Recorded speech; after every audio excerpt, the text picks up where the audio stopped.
የኤልሳ ልጅ በማግኘታችን ሁላችንም ተደስታችኋል፣ ሁላችንም ተደስተናልና ምንድነው ከዛ በኋላ እያደረግን የነበረው ሙሉ ቤተሰቡን አንድ ለማድረግ ሙሉ ቤተሰቡን ደስታውን ለመመለስ የተቻለንን ነገር እያደረግን ነበር። ማለትም የአቶ ተፈሪን 2 የጥፉ ልጆች ወንድና ሴት ልጆችን እንግዲህ አግኝቶ አምጥቶ ቤተሰቡ ላይ ቀላቅሎ እንግዲህ እንደዛ ለማድረግ የቻለን ነገር ጠቅላላ እያደረግን ነበር። ወደ ቤተሰቦች ዛሬ አዲስ መረጃ አግኝተን ያንን መረጃችንን ደግሞ ምን ያህል እውነት ነው ምን ያህል አንዳንድ ጊዜ እናቶች በችግር ውስጥ ነው ማለትም ያለ አባት ልጆች እያሳደጉም ልጆች አንዳንድ ጊዜ የእናትን ድካም የማይረዱበት ሁኔታ አለ።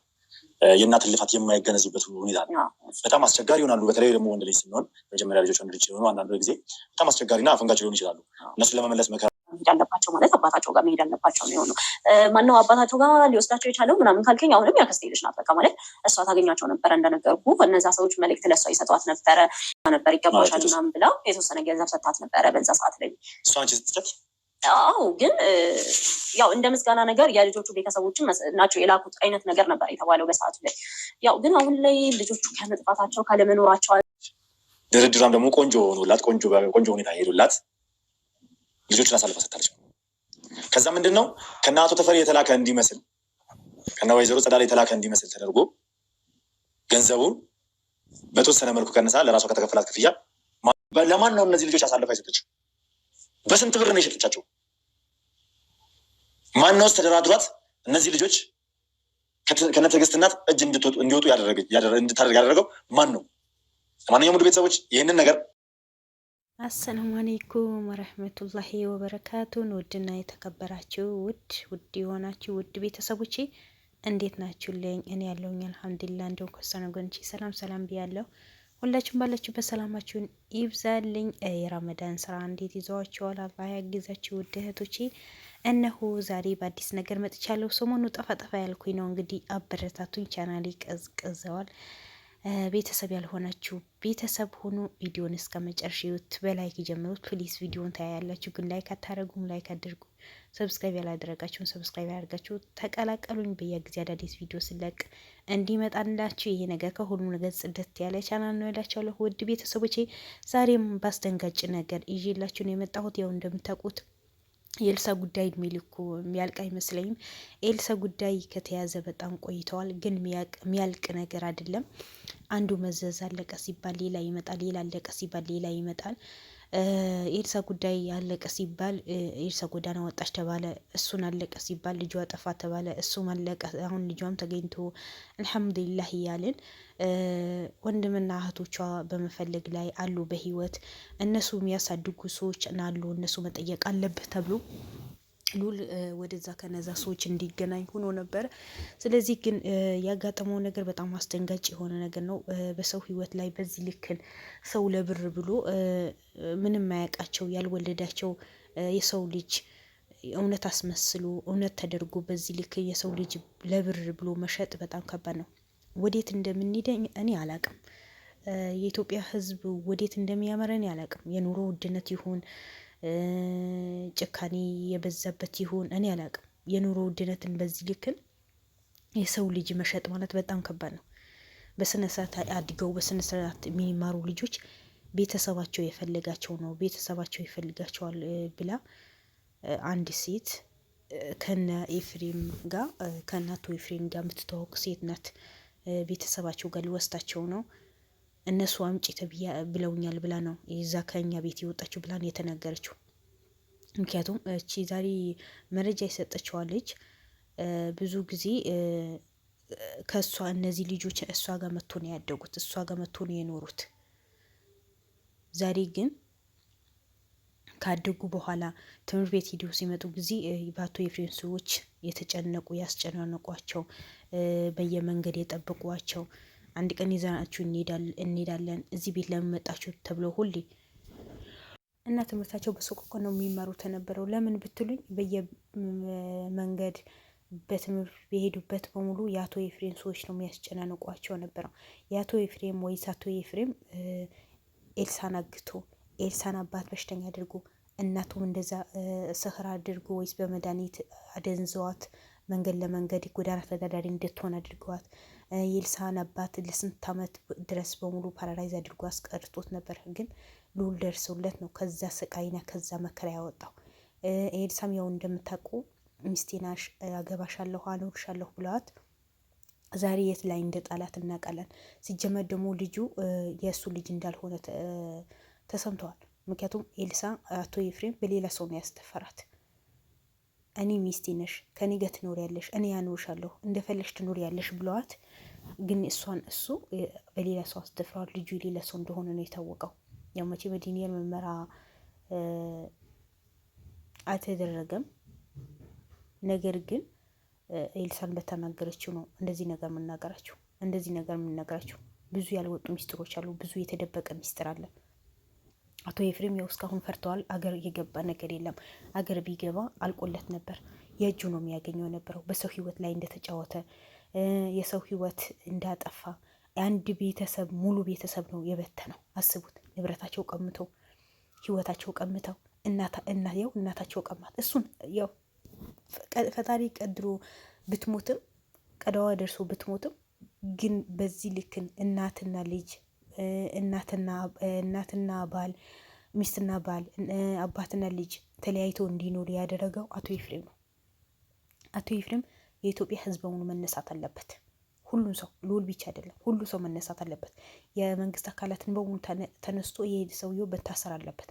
በዚህ ልክን እናት በሀገሯ እንዳትኖር፣ ልጆች ከእናታቸው ጋር እንዳይኖሩ፣ ከአባታቸው ጋር እንዳይኖሩ፣ ትምህርታቸው እንዳይማሩ የሚያደርገው ማን ስለሆነ ነው? እሱ ማን ነው? ከየት የመጣ ነው? ምንድን ነው? ሰው በሀገሩ መኖር አይችልም? ሰው በቤቱ መኖር አይችልም? እሺ በታተናቸው እንዳየ ነው።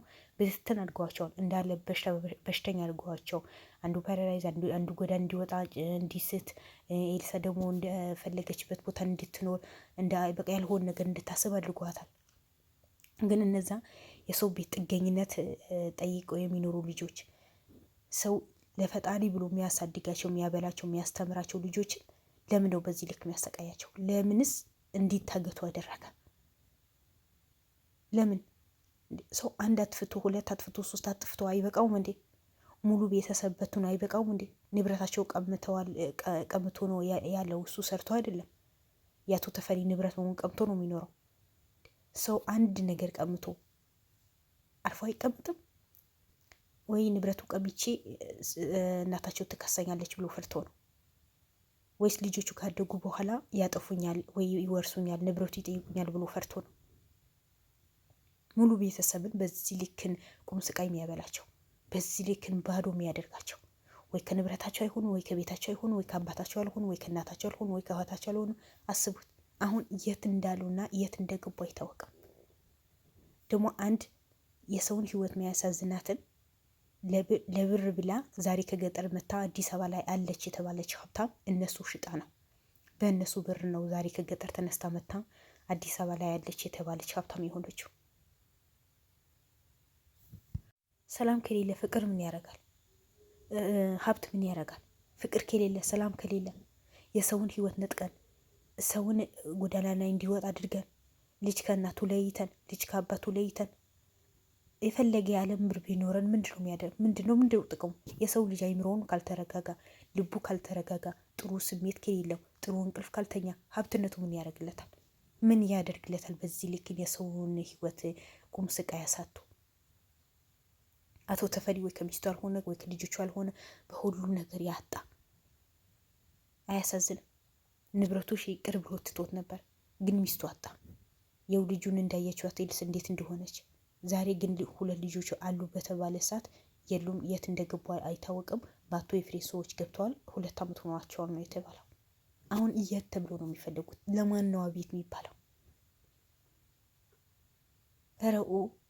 ረው እኔ የኤልሳን አባት በጣም ጀግና ነው፣ በጣም ጀግና ነው። ምክንያቱም እኛ ትንሽ ነገር አንችልም። እኛ ሰዎች ስንባል ትንሽ ነገር መቻል የሚያቅተን ሰዎች ነን። የእሱ ስለፈራ አይደለም ሀገር መግባት ያቃተው። አገር ተደብቆ ይገባል፣ ተደብቆ ይወጣል። ሲለውም አገር አይገባም። ያ ምንድን ነው? ፈሪ ስለሆነ ነፍሱን ስለሚያሳዝነው። ጥሩ ስራ ቢሰራ ኖሮ ለሰው ልጅ ጥሩ ህይወት ቢሰጥ ኖሮ የሰውን ንብረት ባይቀማ፣ የሰውን ህይወት ባይቀማ ኖሮ የሰውን ህይወት በዚህ ልክ ቁም ስቃይ ባያሰጣ ኖሮ በዚህ ልክ የተወለደበት ሀገር የኖረበት ሀገር ኢትዮጵያዊ ነው እኮ ሌላ ዜጋ አይደለም። ገብቶ ይኖር ነበር። ግን አያችሁ፣ ሁሌን በሰው ትከሻ የምትኖሩ ሰዎች የሰውን ንብረት ቀምታችሁ የምትኖሩ ሰዎች አገራችሁ ይናፍቃችኋል። ሰላም ታጣላችሁ። አሁን ሀገር አለመግባት እኮ ፍራቻ ማለት ሰልቼ ተለውጬ እገባለሁ የሚል ህዝብም አለ እኮ። ነገር ግን በፍራቻ ሀገር አለመግባት እኮ ትልቅ በሽታ እኮ ነው። በሽታ ከገባሁኝ እያዛለሁ፣ ከገባሁኝ እታሰራለሁ በጭንቀት። ከዚህ ሁሉ ምንም አይነት ነገር ባታረጉስ ባላችሁ ፈጣሪ ሙሉ ጤና ሰጥቷችኋል። ጤና አላችሁ፣ ጉልበት አላችሁ፣ እጅ አላችሁ፣ እግር አላችሁ። ሰርታችሁ ከምትኖሩ የሰውን ህይወት አስጣችሁ ራሳችሁም እረፍት አጣችሁ፣ ራሳችሁ የአእምሮ እረፍት አጣችሁ፣ ልባችሁን አስጨንቃችሁ አይምሯችሁ ተረብሹ። እንዴት ነው የምትኖሩት? እንዴት ያስችላችኋል? የአንድ ቀን ደስታ ወይ አንድ ቀን ጥሩ መኝታ ትተኛላችሁ፣ ወይ አንድ ቀን ጥሩ ምግብ ትበላላችሁ፣ ወይ አንድ ቀን ጥሩ ሆቴል ተከራይታችሁ ትኖራችሁ። ያን ነገር የሚያስደስታችሁ ውስጥ ደስታ ከሌለ፣ ውስጥ ሰላም ከሌለ፣ ለምን በወርቅ አልጋ ላይ ብተኙ እኮ ሰላም የለም። ከምንም በላይ የሰው ልጅ የሚያስፈልገው ሰላም ነው።